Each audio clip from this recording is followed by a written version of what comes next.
The museum's first section is Timeline.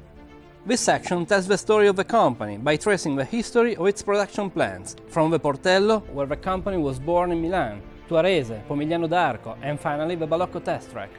Secondly, it focuses on the people, managers, great designers, sport directors, who left their mark on these 110 years of history. Finally, an homage to all those Alfa employees who have written big or small pages of this story. But the absolute stars are the vehicles. 19 cars that bear witness to the various chapters in this 11 decades history. A history that naturally had to begin with the 24 horsepower, the first vehicle presented in 1910. 4 inline cylinders, 4 liters, 40 horsepower, and 100 km/h in maximum speed. But still no brakes on front wheels, and wheels made on wood. A unique and still perfectly functioning vehicle.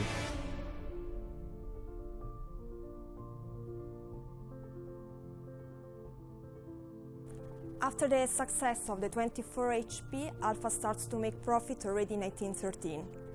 During the war years, it would become Alfa Romeo with the arrival of Nicola Romeo and would bring home a long line of international successes, such as, for instance, this RL, which was sold to an India Maharaja. This was the beginning of a series of victories and new projects that opened the doors to the 30s.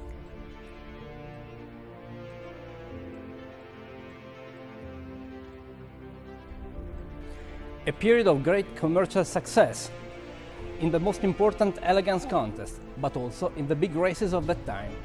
From the Mille Miglia to the Targa Florio and the 24 Hour of Le Mans, Vittorio Jano's vehicles, first the 6Cs and then the 8Cs, just couldn't stop winning. This is the long wheelbase 8C 2300, which won the 24 Hour of Le Mans race in 1931.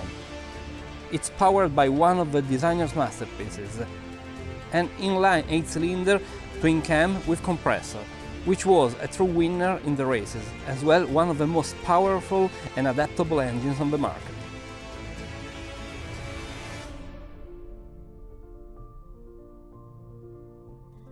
In 1932, Alfa Romeo was placed under government control.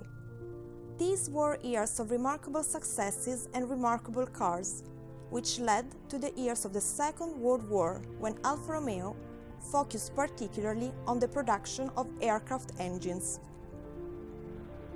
After the war, the world was entirely new, and in 1950, with the 1009, the 1900, Alfa Romeo began producing on the assembly line.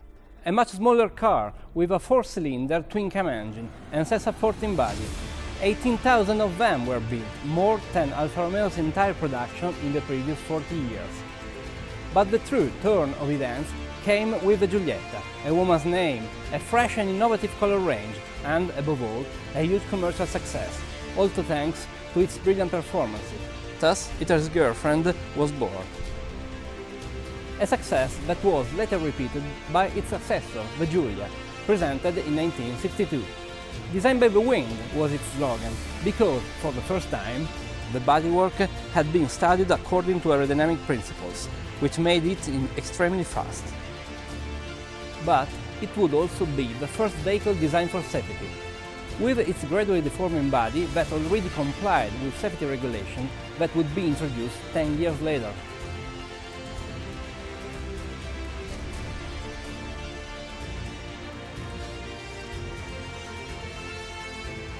The 70s begin with the introduction of the Montreal, which had been presented at the Canadian Expo 3 years earlier.